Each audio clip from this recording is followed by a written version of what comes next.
All right, let's dive into this deep dive today. We're going to be looking at AC generators, huh? Yeah, You send over some really interesting research on those, complete with like simulations and diagrams and I think even equations in there, yeah, which is pretty cool. So we're going to be breaking all that down today to really understand this ingenious invention. I mean, harnessing motion to create electricity, pretty wild. absolutely. One thing I thought was really cool, in the research, it connected AC generators to clean energy like wind and wave power. Yeah. It's pretty crazy to think that the same principles are at work in those massive turbines that we see, and in these generators that we're exploring today. Yeah, it really highlights how universal these scientific principles It are. really does, yeah. And, to help us kind of unpack all these principles, we have our expert here Yes, who can make even the most complex physics feel surprisingly approachable. I like that. Surprisingly approachable. So, I guess let's dive in. Yeah, let's dive in. What exactly makes an AC generator tick? In essence, an AC generator uses the interaction of motion and magnetism to create alternating current. It's kind of like a choreographed dance between a spinning coil of wire and a magnetic field. Okay, so I'm picturing that coil spinning inside the magnetic field, cutting through those invisible lines of force. It's incredible that something as simple as rotation can be the catalyst for generating electricity. It is, and the brilliance lies in the way we leverage fundamental laws like Faraday's and Lenz's laws to kind of orchestrate this process. Okay. Faraday's law tells us that this changing magnetic field as the coil cuts through those lines of force induces an electromotive force, Uh-huh. or EMF. Think of it as the driving force behind the current, the push that gets those electrons moving. Okay, so we've got this EMS pushing the current, but how do we control its direction? Is that where Lenz's law comes in? Exactly. Lenz's law states that the induced current will always flow in a direction.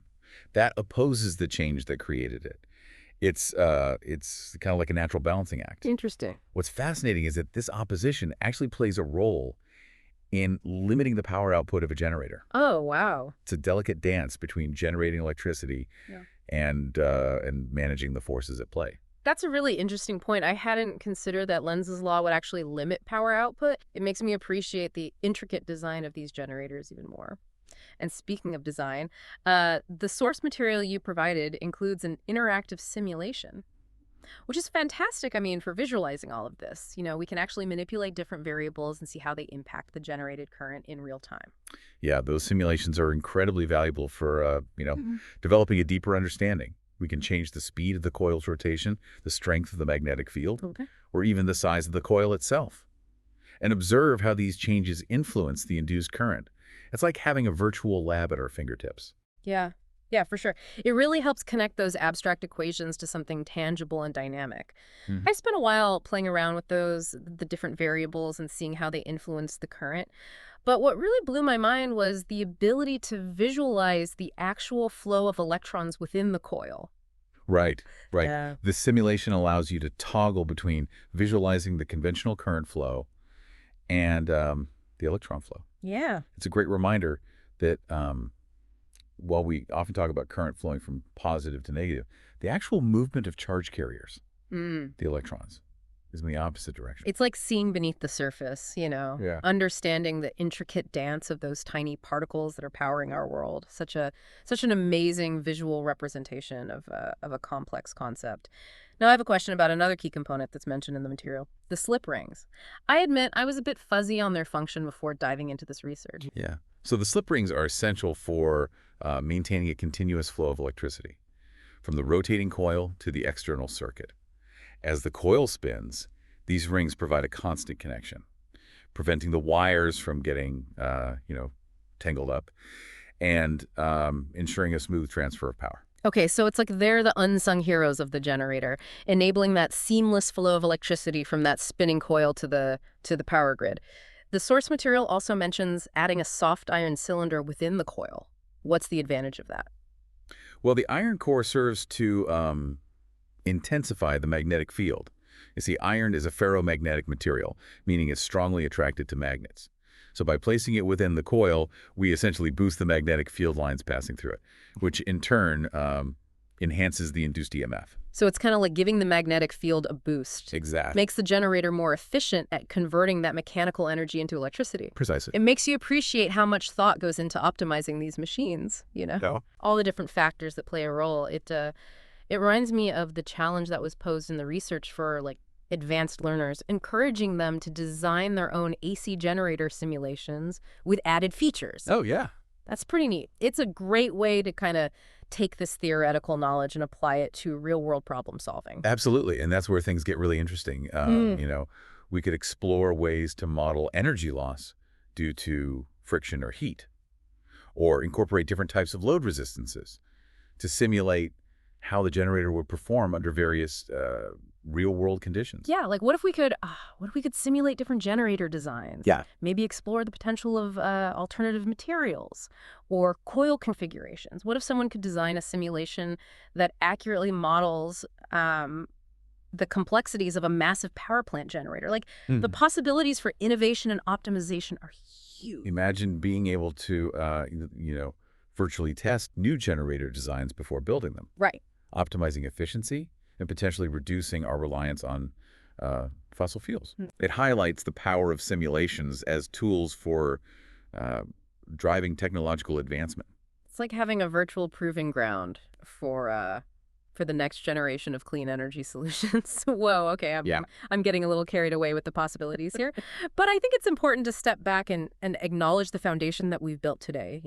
We started with the core components and principles of an AC generator, explored those fascinating laws that govern its operation, and even visualized the intricate dance of electrons within the coil. Yeah, we also delved into the role of slip rings in maintaining a continuous flow of electricity, and how adding an iron core can enhance the generator's efficiency. And we've connected these concepts to real-world applications, from small-scale generators to those massive turbines powering our cities. It's really given me a new appreciation for the ingenuity behind this technology that we often take for granted. It's easy to forget that just over a century ago, the idea of harnessing electricity on a large scale was revolutionary.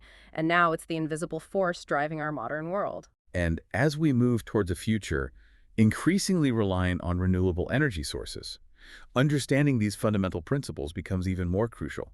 It empowers us to make informed decisions about the technologies that will shape our world.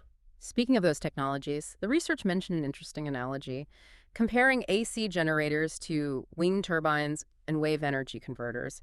It struck me that they all rely on the conversion of motion into electricity. Yeah. Whether it's the wind spinning a turbine or the ocean waves driving a piston. It's a powerful illustration of how a single scientific principle can be applied across such diverse contexts. And begs the question, what other forms of motion could we harness to generate clean electricity? Yeah, it's mind-boggling to think about all the potential sources of energy out there just waiting to be tapped. Could we harness the kinetic energy of crowds walking across a busy city street? Right. Or design buildings that generate electricity from their swaying motion in the wind? The possibilities seem endless. Yeah, and that's what's so exciting about this field. We're constantly discovering new ways to apply these fundamental principles to create a more sustainable future. Right. Remember that challenge from the research for advanced learners, encouraging them to create their own AC generator simulations? Maybe one of them will come up with the next breakthrough in renewable energy technology. Wouldn't that be amazing? It just goes to show that a deep understanding of these seemingly basic principles can unlock incredible potential. It's not just about memorizing formulas. It's about grasping the underlying concepts and then applying that knowledge to solve real-world problems. Precisely. And I think this deep dive has given us a solid foundation to do just that. We've explored the core principles of AC generation, unpacked the laws that govern its operation, and even visualized the intricate dance of electrons within the coil. We've also considered the role of seemingly minor components like slip rings and the impact of design choices like adding an iron core. And we've connected these seemingly abstract concepts to real-world applications, from those, quiet generators humming in the background to the massive turbines powering our cities. We've even touched on the ethical implications of our energy choices and the urgent need for more sustainable solutions. It's been a fascinating journey, and I hope it's inspired our listeners to, delve deeper into the world of electromagnetism and the incredible potential it holds. Yeah, I know I've learned a ton, and I'm definitely feeling inspired to explore those what if questions even further. Who knows? Maybe one day we'll be powering our world with the energy of our footsteps, or the gentle sway of buildings in the breeze. Until then, keep those minds curious. And remember that every technological marvel, every innovation that shapes our lives, begins with a fundamental understanding of the world around us. Well said. Thanks for joining us on this electrifying deep dive. We'll catch you next time for another fascinating exploration of the ideas shaping our world.